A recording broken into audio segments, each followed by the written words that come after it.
السلام عليكم. حكاية اليوم عندها 3 أبطال، زوج من أقصى الحدود الجزائرية مع المروك من ولاية تلمسان، عبد الله من دوار بينودة تابع إداريا لباب العصا اللي جاية في تلمسان.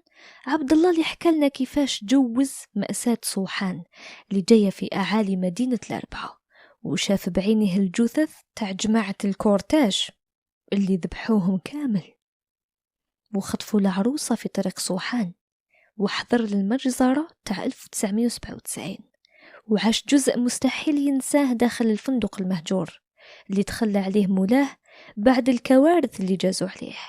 واللي حبس الراس هو الشي اللي صار لهم هو والكتيبة رقم 7 مشاة في قنطرة سلاسل.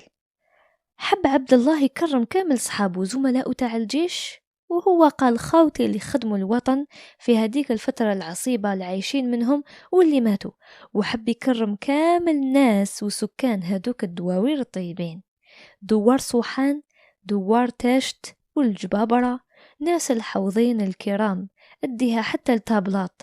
ما ننساش خيرك يا ما حدا مرت عمي عمر المبارك، ما ننساش خيركم يا سكان الأربعة، وقفتكم وتعاونكم مع الجيش الوطني الشعبي.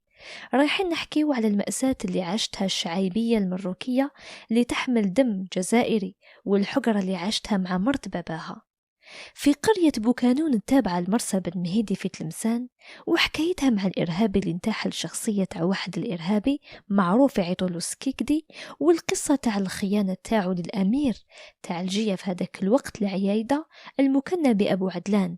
هاد الجماعة كانوا يستعملوا المغرب كقاعدة خلفية باش يزودوا جماعتهم هنا في الجزائر بالأسلحة والأموال اللي ما تتحسبش. ومنين كانت تجي هاد الأسلحة والدراهم الكبار؟ كارثة كبيرة والله. غير كاين بعض الأسلحة اللي كانت تجيهم من عند اليهود الصهاينة.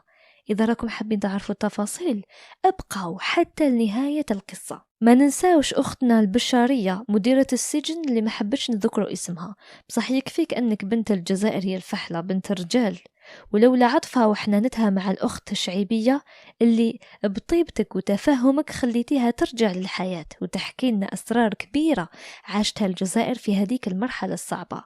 نقول لكم أنا اللي راني نحكي، نحمد ربي اللي جمعكم عندي يا أبطال، وقدرتوا تحكيوا لي حكاياتكم اللي نتمناها توصل لكل جزائري وجزائرية باش يعرفوا قيمة هاد البلاد، وشحال من ناس ضحوا عليها، وشحال من دم تسقات بيه هاد الأرض الطيبة.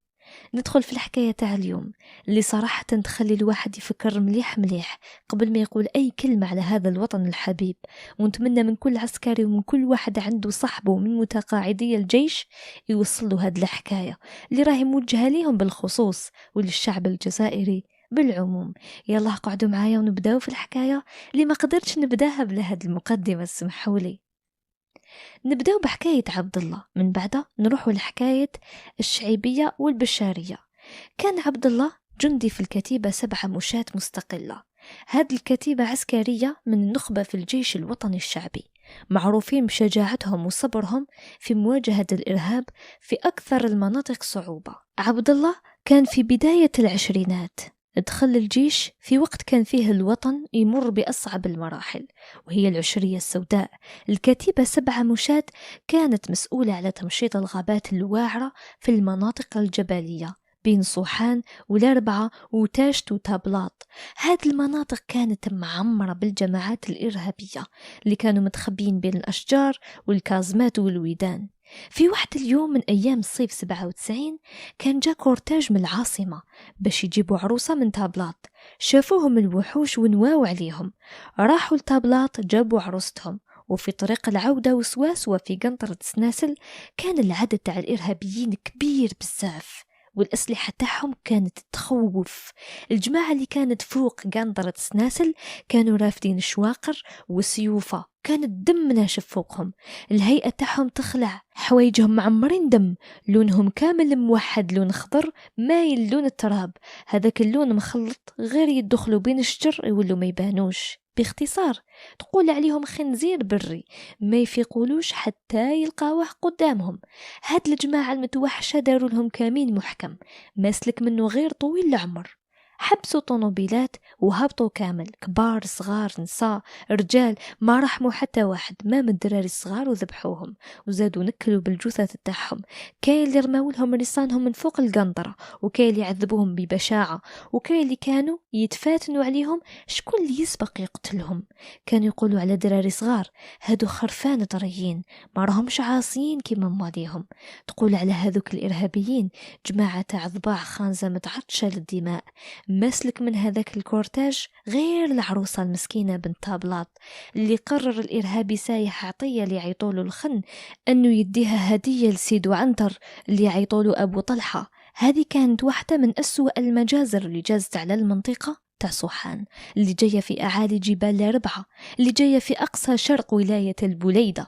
الجماعة الإرهابية استهدفت هذا الكورتاج، وهذا الحادث كان بمثابة نقطة تحول في خطة مسؤولية الجيش الوطني لشادين المنطقة. الرائد اللي كان يعرف مول هذاك الفندق معرفة شخصية، الفندق اللي كان في الثمانينات يجمع غير الشخصيات المرموقة في المجتمع. السهرات كانت فيها حتى للصباح، كانوا يجوليه من كل مكان ومن كل الولايات. ولا الآن وكر للجماعات الإرهابية اللي حرموا هذه الجماعات من هذه الحياة. قرر هذا الرائد يجمع كل القادة تاع الفرق بيهم بالجنود تاعهم ويديروا خطة جديدة. عبد الله وزملائه كانوا كل يوم يخرجوا في مهمة تمشيط، يدخلوا للجبال ويمشوا في الودان، يحوسوا على الإرهابيين اللي كانوا يحاولوا التسلل بين الدواوير. بزاف وحدات تاع الجيش كانوا منتشرين في المنطقة بإحكام. يقول عبد الله راني حاب نتفكر كل فرد من أفراد هذوك الفرق، بصح الوضع الصحي تاعي الحالي ما يسمح ليش، ما يفهمني غير اللي جاز عليه وش جاز عليا. والله ما رانا نرقدو غير إذا شربنا الدواء، وهذا الدواء قادر ينسيك اسمك ماشي برك صحابك. هذا الصحاب اللي جاز على آخر لقاء عليهم أكثر من 20 سنة. نشفى على واحد النهار كان البرد يقطع وندى في الغابة، والزليق اللي يطيح من هذوك المنحدرات غير يشهد على روحه، والخوف من كاش كمين ولا كاش لاغم مزروع بين الأحراش. وهذا بعد عملية تمشيط عميقة درناها في غابات صوحان. قرر الشاف يرجعنا للقاعدة اللي المركز تاعها كان في الفندق المهجور في صوحان. كان الجو متقلب والريح قريب تقلع الشجر، تحسهم أشباح دايرين بيك من كل مكان، وكان كل شي بين باللي راهو كاين خطر. بس عبد الله كان عارف باللي هذه المناطق الجبلية مليئة بالأسرار، وهذا تعلمه من عند واحد المجاهد واسمه عمي جلول من صوحان. كان يخرج مع الجنود تاع الفرقة 7 مشاة كل ما يخرجوا للتمشيط، ويوري لهم الكهوف والبلايص اللي قادر يتخبوا فيها الإرهابيين. هذه الأماكن كانت مقدسة بالنسبة للمجاهد عمي جلول ورفقاء المجاهدين. أيام الثورة المجيدة هما كانوا يستعملوها باش يحاربوا عدو الله فرنسا، وكان جهادهم حقيقي وفي سبيل الله. ما كانش كيما الشي اللي صار لبلادنا أثناء العشرية السوداء، المسلم يقتل في خوه المسلم، وزيد الاختطاف والتعدي على الحرمات. عمي جلول ما كانش عارف باللي هاد الجماعات زادوا داروا كازمات جدد في بلايص ما كانش كامل يتوقعها، لا هو ولا أفراد الكتيبة. ما كانوش عبد الله وزملائه يعرفوا باللي في هذيك اللحظة بالذات كانت كاينة جماعة إرهابية تراقبهم من البعيد. كانت العملية مخططة بعناية. قبل ما يوصلوا للقاعدة طاحوا في كمين كحل، الرصاص خرج من بين الشجر وسمعوا في كل مكان. عبد الله وزملائه كانوا عارفين وش يديروا، كان عندهم خطط مدها لهم القائد، دايما كان عندهم خطة مسبقة. قال لهم انتشروا بسرعة بين الشجر والصخور، وكل واحد بدأ يرد الهجوم. كان القتال عنيف، والكتيبة 7 كانت معروفة بتماسكها وحسن التنظيم، لكن المعركة كانت صعيبة بزاف. بعد 2 ساعات كاملين قدروا يردوا الهجوم، بصح الفاتورة كانت غالية. أحمد ورشيد زملاء عبد الله في الكتيبة كانوا خلاص فارقوا هذا الدنيا. أحمد كان في جيبه السبحة تاع يماه، ورشيد كانت تصويرة الخطيبة تاعه في جيبه، والإعلام كان دايره فوق راسو كي العصابة.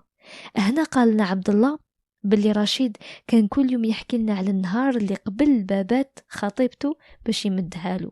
كان يقولنا وين تا نتميتا من هذا الجبال، حبيت يدوني للصحراء، حبيت خلاص هذا الفتنة ونفتح داري، حبيت نتزوج ونكمل نص ديني.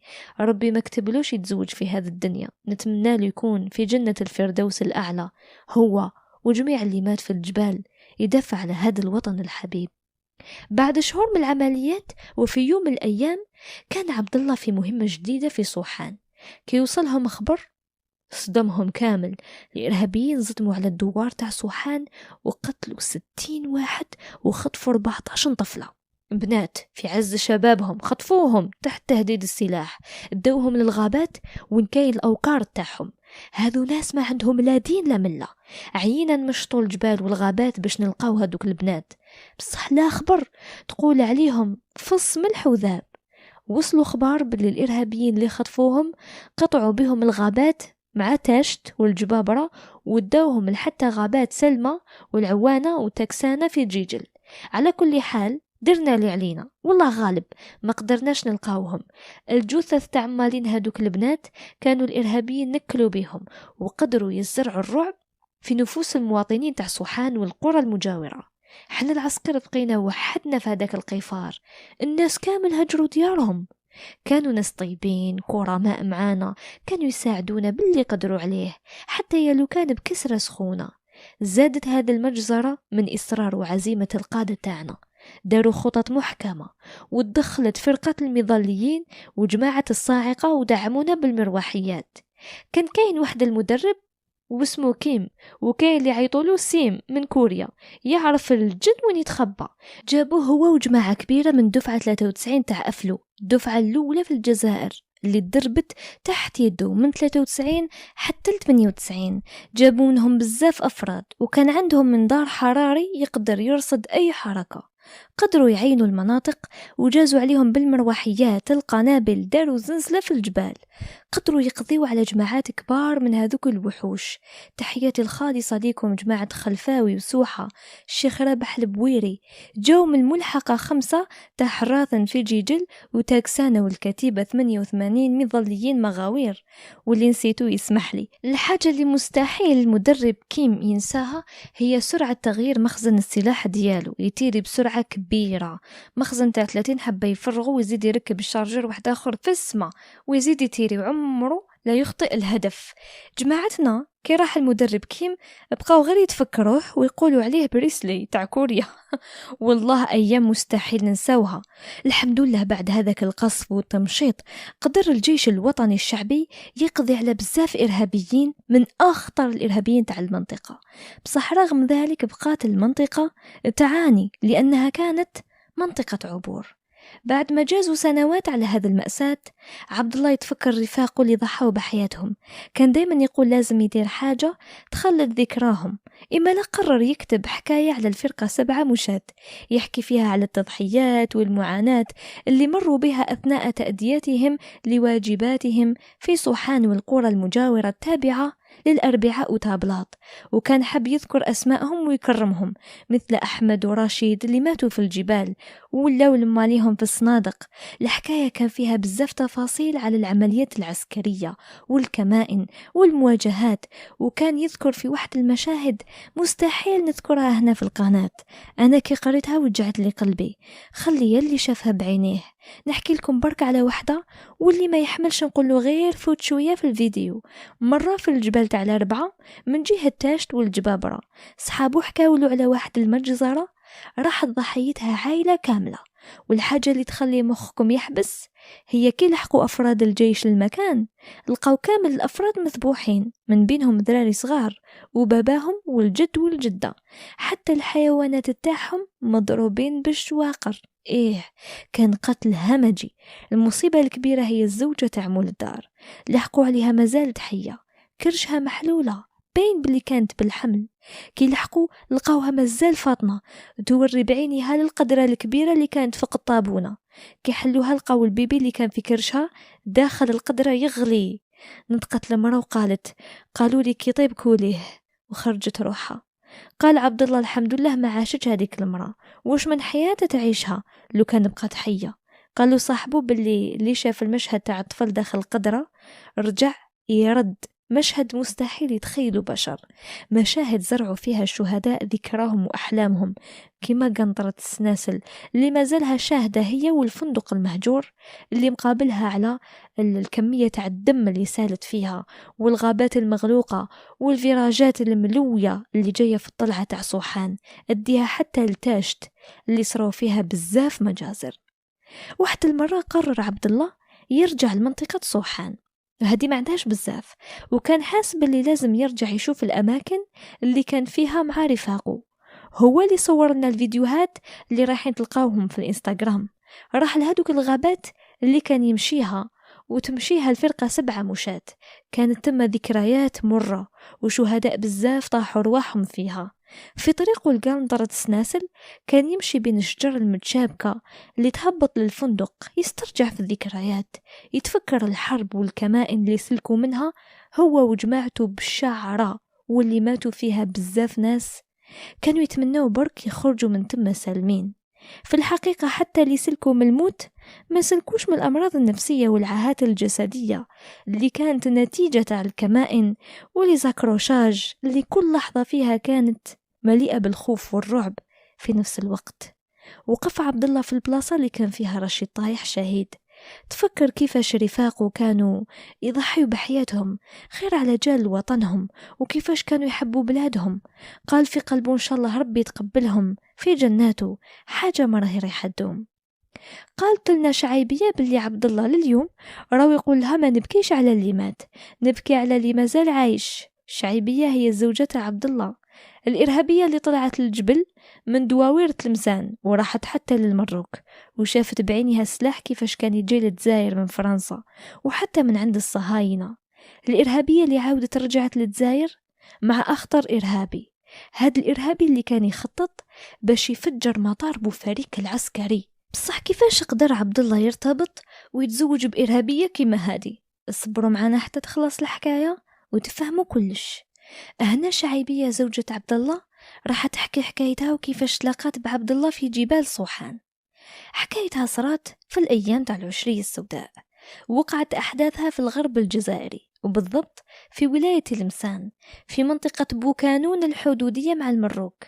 هنا صارت معظم أحداث القصة، وسواسوا في مدينة أحفير التابعة للمروك اللي كانوا الجزائريين يروحوا لها بالمشية قبل غلق الحدود.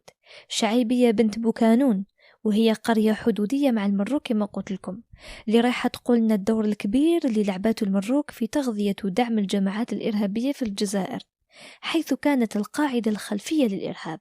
ولو كان ماشي هذيك الكمية الضخمة اللي كانت تجي من أوروبا عبر المغرب وصولا للجماعات الإرهابية هنا في بلادي الحبيبة، ما يكونش صرا كامل هذاك القتل والمجازر. هذه الحكاية حبيت كامل الجزائريين يسمعوها باش يعرفوا نتائج استعانة الإنسان بالعدو تاعو الأزلي فرنسا باش يضرب استقرار وأمن بلاده.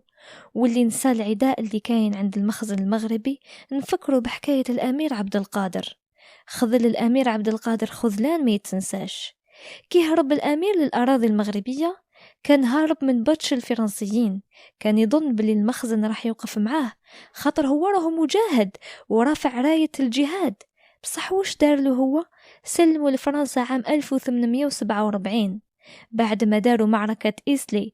هاد الخيانة ماشي برك خيبة أمل الأمير، بس عرات وكشفت سياسة المخزن اللي كان داير حساباته مع الفرنسيين، حتى ولو كان هذا على حساب الرجال. نروح درك الحكايات البشارية اللي كان لها دور كبير في كشف الستار على هاد الحكاية. قالت لي أختي البشارية مديرة أحد السجون الجزائرية التابعة للمنطقة العسكرية الأولى، أنا نزلت وتربيت في بشار وكبرت فيها، بصح أهل بابا ويما من أم البواقي، على جال بابا عسكري طالع في الجيش مدولو سكن في بشار وعشنا فيه. الحمد لله البشاريين نعم الناس، ما تحاسش في وسطهم بالغربة خلاص. قريت في مدرسة أشبال الثورة العسكرية اللي راهو اسمها اليوم مدرسة أشبال الأمة. من اللي وعيت على روحي عرفت باللي أنا ماشي باش نكون عسكرية، أنا إنسانة حنينة بزاف، بصح بابا كان صارم وما مدليش فرصة نختار ولا لخوتي. كي جبت الباك عام 1985 ودرت تخصص إدارة السجون، وهذا كان اختيار بابا الله يرحمه. تخرجت عام 1988، وفي هذاك العام بالضبط تغلقت مدرسة أشبال الثورة حتى 2008 باش عاودوا حلوها وبدلوا لها الاسم ولات أشبال الأمة.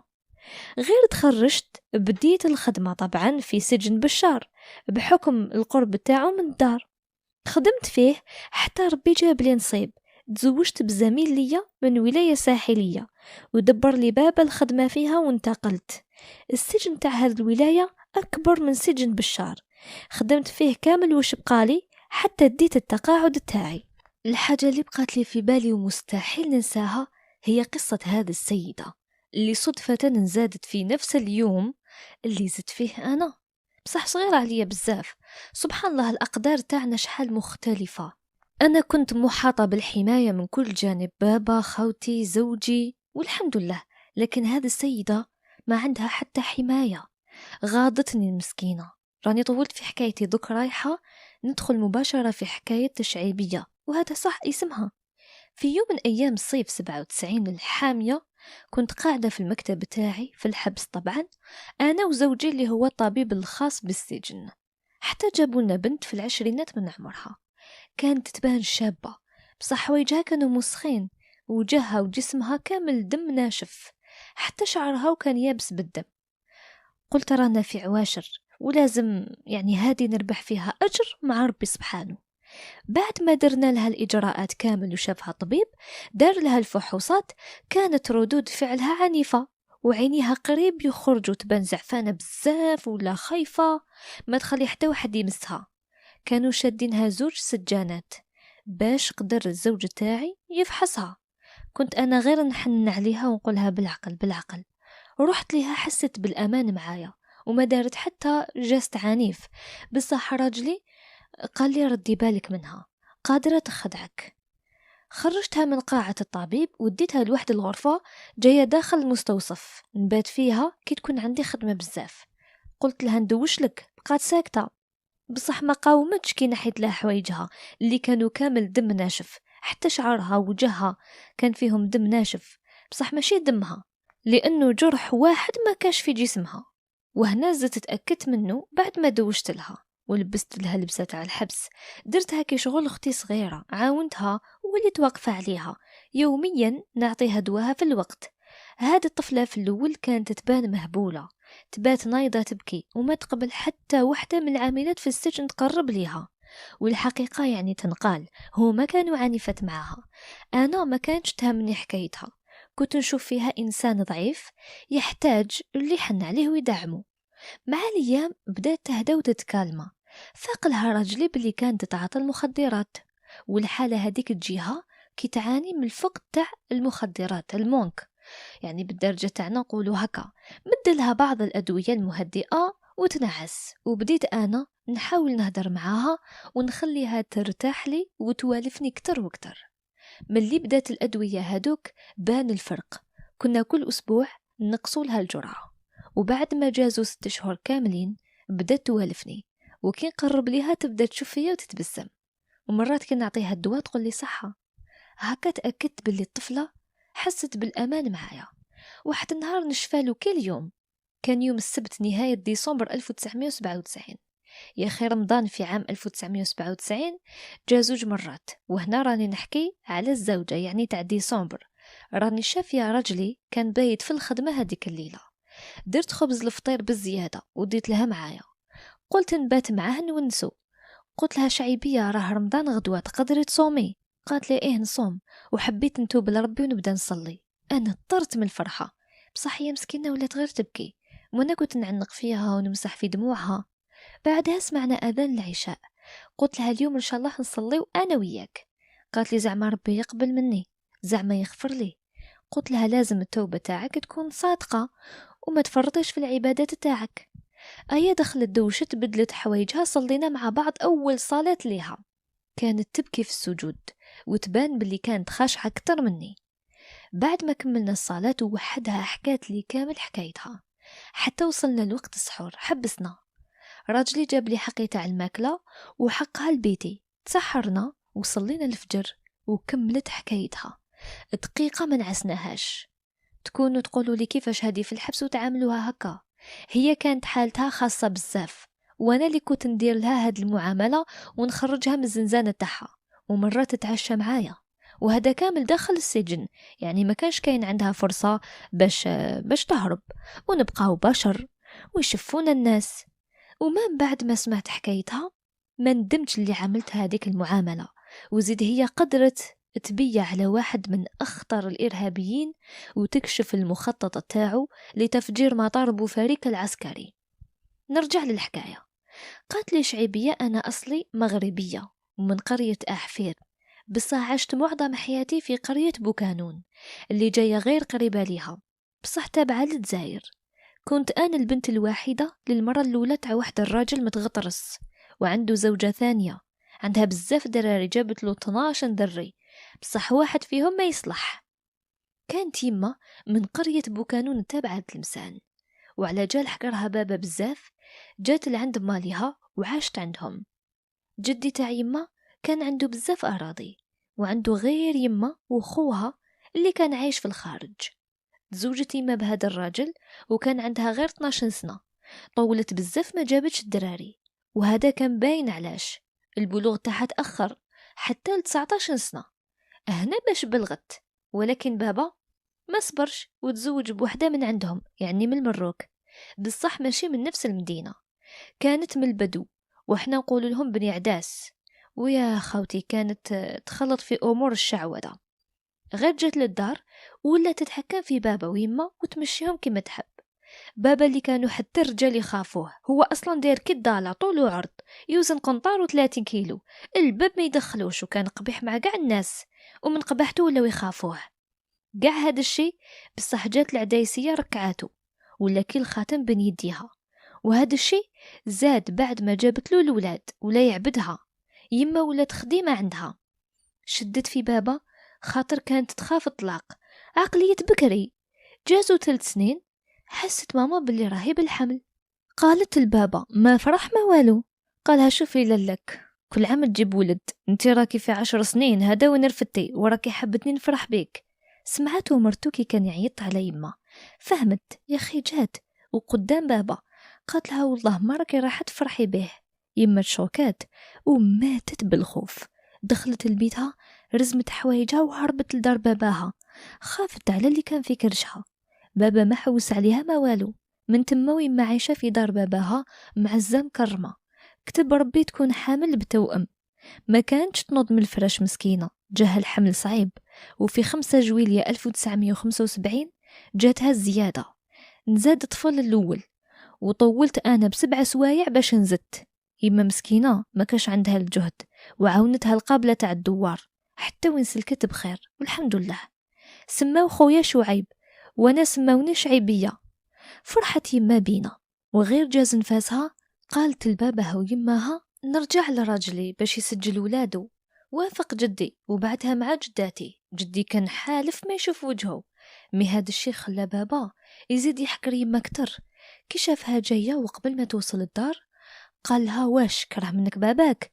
فشلت مسكينة، ورغم كلامه الجارح قالت نكمل نوصل لداري بالك يحن قلبه ويسجل ولادو. جداتي وصلتها ورجعت لدارها بالمشية، هما أصلا جو بالمشية ماشي بعيد بزاف، فاصلين غير الحدود، وهديك الساعة ما كانوش مغلوقين بين الجزائر والمروك. بصح ماما المسكينة ندمت على النهار اللي خمت باش ترجع له فيه. هديك العشية صرا فيها العجب، مرت بابا قتلتها بالضرب، وبابا يشوف ما قال والو، برك كان يكمل على يما ويقول لها جيتي برجليك واش جابك. بت انا وخويا نبكو خاطر ماما ما قدرتش ترضعنا. في الصباح مسكينة دارتني في ظهرها وخويا في حضنها وولات لعند باباها. كي شافها في هذيك الحالة كان حب يروح وينتقم منه، بصح خاف على روحه، اصلا بابا كانوا كامل الجيران يخافوه. اصبر ولم بنتو لعنده وما خلاها تحتاج حتى حاجة. جازو يامات وخويا شعيب الحاجة اللي تدخل الكرشو يردها. داوه للطبيب قال لهم ما بانش وش بيه، داوه للراقي قال لهم هذا سحر، عيا يرقي فيه بصح والو. 3 أيام متابعين والراقي جاي للدار، في النهار الثالث توفى خويا. فهمت يما باللي العدايسية ما حلفتش فيها في الباطل. بعتوا البابا كي سمع جاو دا وليدو دفنو عندهم، وحن عليا للمرة الأولى والأخيرة في حياته وسجلني. بصح ما داني معاه ما دا يما، بقات معلقة مسكينة في دار باباها. المهم عشت وعاشت مهنية هي عند باباها، بصح عمرهم عيني هذا نشفوا من الدموع على خويا. وللأسف كان دايما تقول لو كان مت انتي وبقى خوك، على جالك حوزني باباك. جداتي كانت تحن عليا وتعيط عليها، بصح هي ما تراجعتش على كلامها. حتى ماتت جداتي وجدي كانوا يحبوني بزاف وما يخلوهاش تضربني، بصح كي تقابرهم خرجوا تقتلني بالضرب بلا سبة. كي لحقت للعمر تاع القرايه صعبوا لجدي بزاف على جل انا مروكيه، جرى عليا حتى حفا ورجليه باش قدر يدخلني للقرايه. والحمد لله كي وليت نقرا تهنيت من الضرب تاع يما، وحسيت بلي هذا هو الحل باش نبدل حياتي. قريت مليح وفرحت جدي وجداتي. عمري لا شفت بابا اللي كاين بيناتنا غير 3 كيلومتر، ولا شفت ولادو من المرأة العديسية قصدي اللي هما خاوتي. العدد تاعهم كان 12 كلهم ولاد، ما عندهمش الطفلة غير أنا. وحرم روحه من حدنتي، وش ندير له؟ هو اللي خير. يماتان عمرها لحنت عليا، والحمد لله اللي حنوا عليا جدي وجداتي. وصلت للليسي وهذا عام 1992. تأخرت على جال في الابتدائي، طولت باش دخلت. فهداك العام بدينا نسمعوا في العمليات تاع أصحاب الجبل. مرة كنت في الليسي حتى يجوا بنات جيراننا يقولوا لنا راهو كاين فبراج من جهة دوار بوكانون.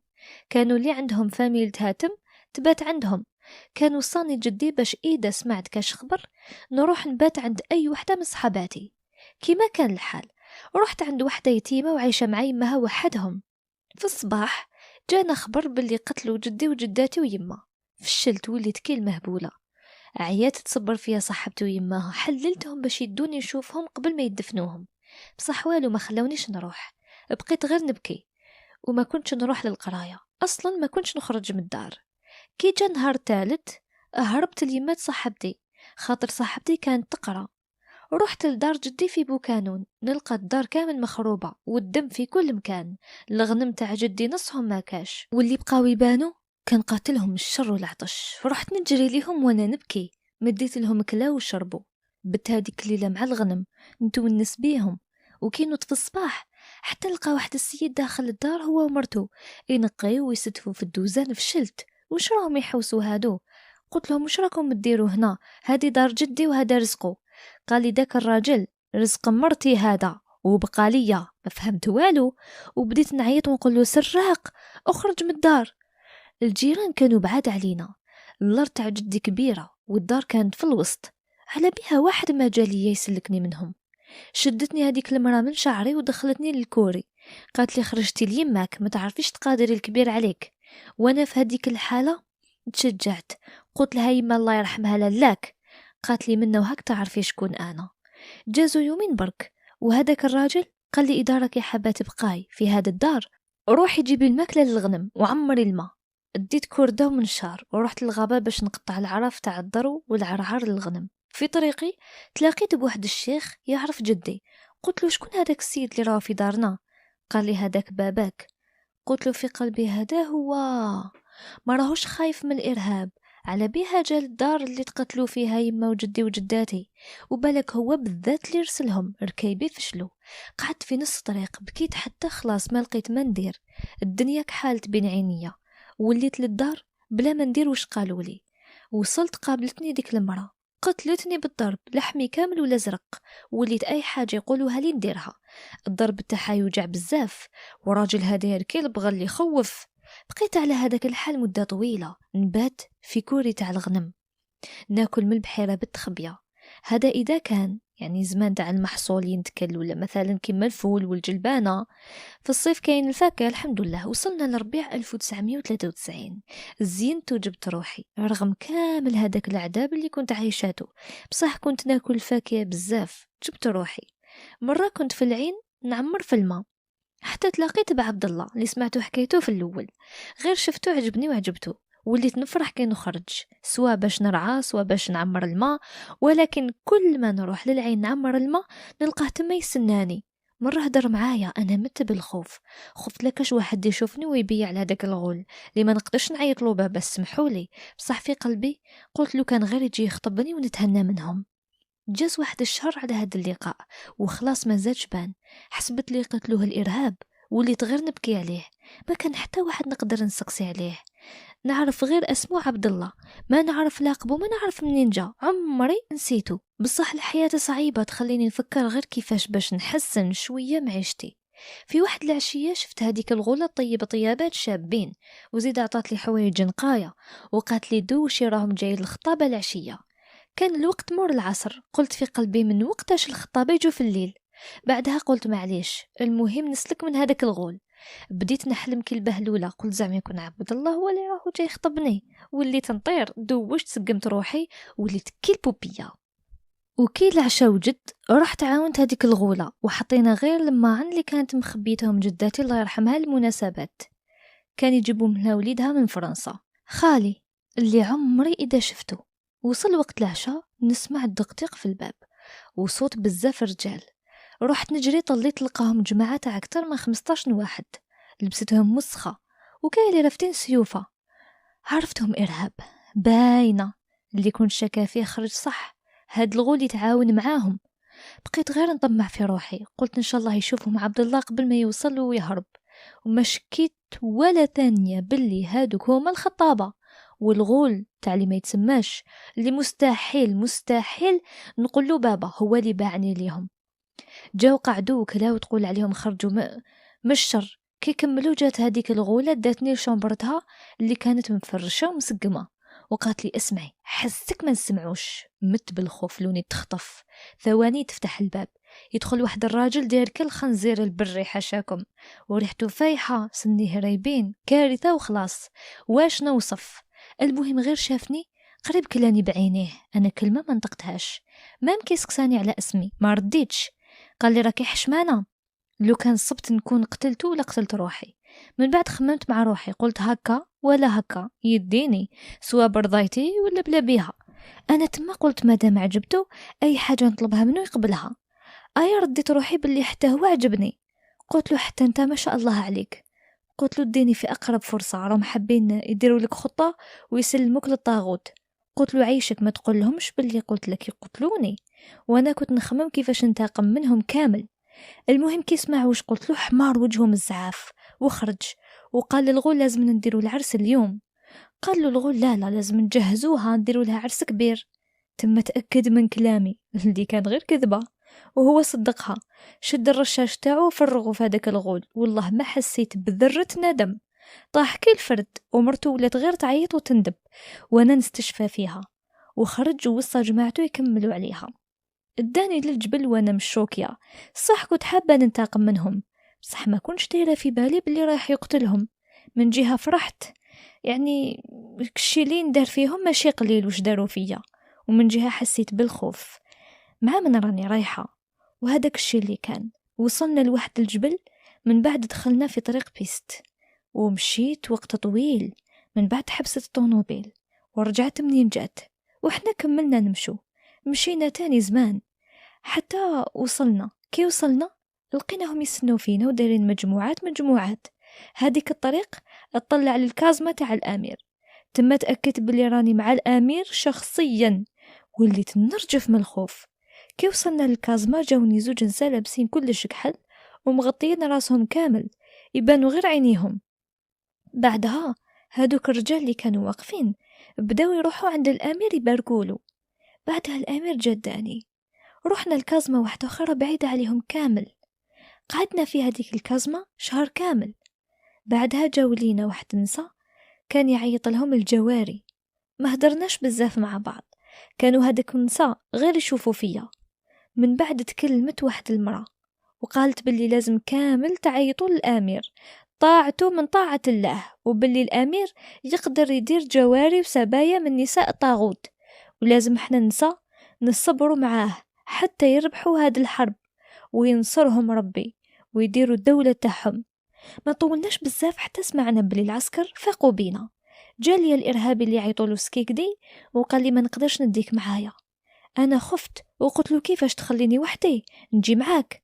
فكر مليح وقال لي إيه فكرة مليحة تنفعيني في التمويه باش نبان بلي راني مع العائلة، وهكذا كل ما يكون رايح بعيد نروح معاه. هو كان يرازي ديك اللحية ويلبس لبسة نقية، سروال جين وفيستا كوير، وانا ينحيلي الحجاب. هو أصلا ما كانش يصلي ويتعاطى المخدرات من نوع الكوكايين ويمد لي معاه.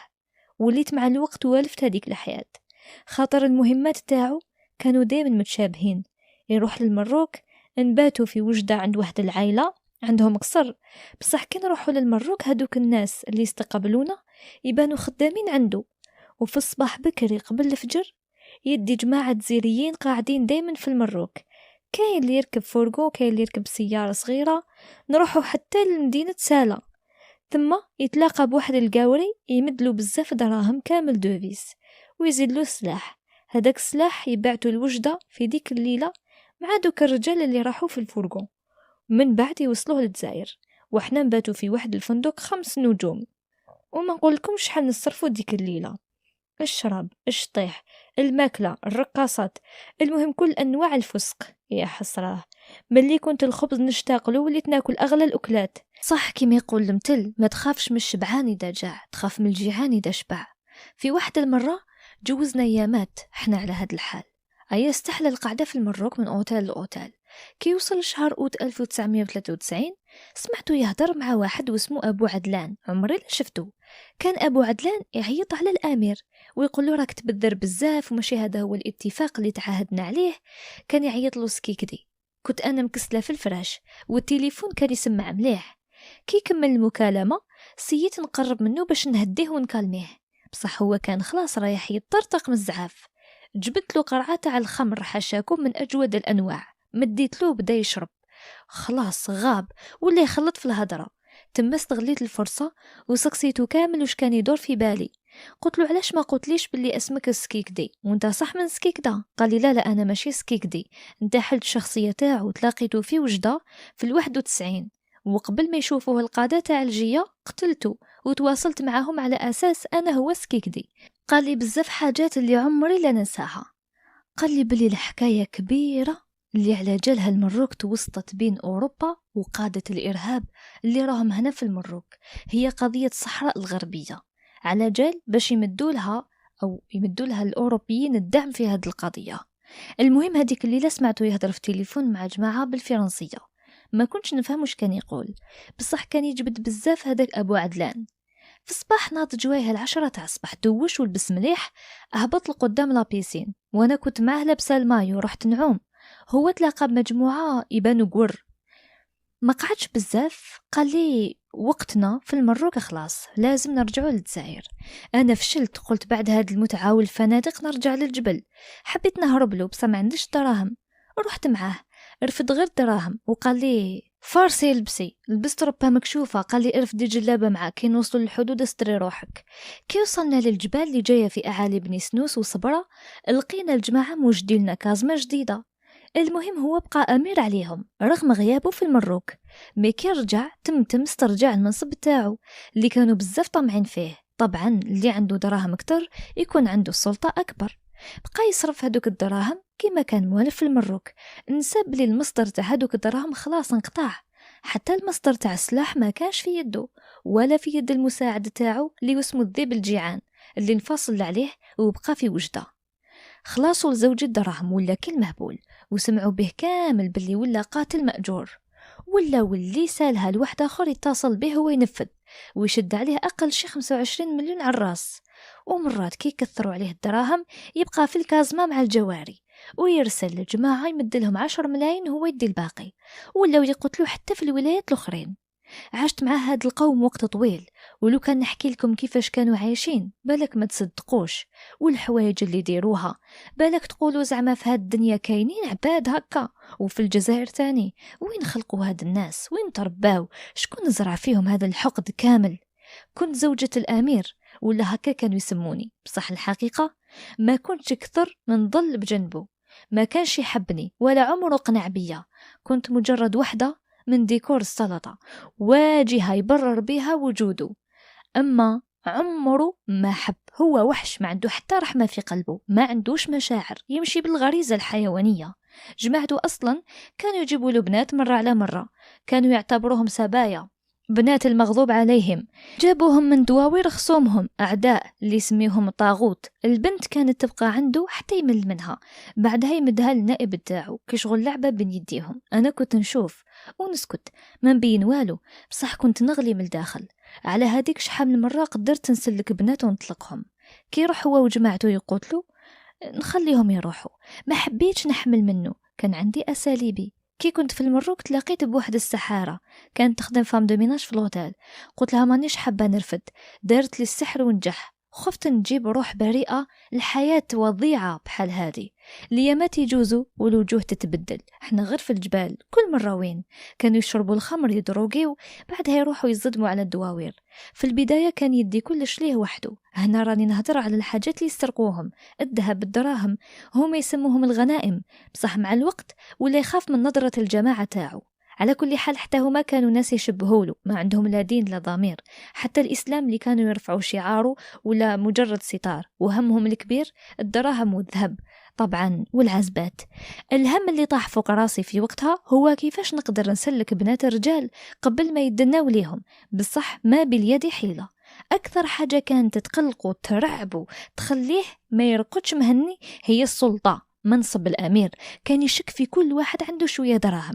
ولات الغابة معسكر تاع التحالفات، مجموعات تتآمر على الأخرى، يضحكوا في وجوه بعض ويطعنوا في الظهر. وإذا شك في واحد حتى لو غير شك بسيط يتهموا فورا متعاون مع الطاغوت ولا عنصر مخابرات ولا رايح إيروندي، وأبسط تهمة كانت تكفي باش ينفذ فيه حكم الإعدام. شفت رجال يموتوا بلا ذنب، وشفت الوحوش تلبس أقنعة بشر، وكنت نطيح كل ليلة نخمم ونقول زعما كاش نهار نتأقلم ونولي وحدة منهم. كثروا البياعين، ولينا عايشين في الجبل في خوف وماشي مستقرين خلاص، خاصة كي يصدم علينا الجيش. كان لازم علينا دايما ننتقلوا من بلاصة لبلاصة ونهربوا. كنا نبقاو نمشوا يوم حتى يومين باش نوصلوا لبلاصة أخرى آمنة. وصلنا حتى للجلفة، كان ناوي يدير عملية كبيرة تم، بصح ملقاش الدعم. كان عنده واحد الوراق مكتوب فيهم الخطة كاملة للقضاء على الفرقة 12 ميكانيكية في تعظيمت. جاب هادوك الوراق من عند هداك الفرنسي اللي كان يهدر معاه. المهم كي ما صدقتلوش ولينا نروحوا نحو الساحل. جاز الوقت بزاف، وصلنا لجهة وادر هيو، قتلت ما شحال من واحد وخلص عليهم. ياك قلتلكم باللي ولا قاتل مأجور. مرة كنا نشوفه في العسكر قدامنا وحنا هاربين، كان كروشاش كبير والرصاص داير حالة ومعنا 4 رجال مهربيننا. كنا نفرحوا كي نلقاو كاش كازمة مهجورة نجوزوا فيها الليلة تاعنا ونكملوا طريقنا. حتى وصلنا لبلاصة واسمها بوعقاب جاية من جهة بوفاريك. كان معول ينفذ الخطة الثانية تاعو واللي هي تفجير مطار بوفاريك تم. أنا وين نروح معه لا غالب، كانوا عقولنا مغسولين.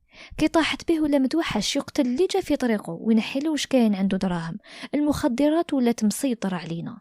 المهم بعدها رحنا مع جماعة كبيرة للصوحان، جزنا على جبل عمروسة العساوة وهبطنا حتى وصلنا للصوحان. كان القتل همجي والخطف تاع البنات ونهب أموال الناس والذهب تاع النساء. هما اللي قتلوا جماعة الكورتاج وخطفوا العروسة. كان يصرف من الدراهم اللي ينهبهم، بصح كان يخبي بزاف منها خاصة الذهب باش ينفذ عملية المطار. جاز الوقت حتى اللي يكتب ربي نشوف عبد الله في واحد القاريطة.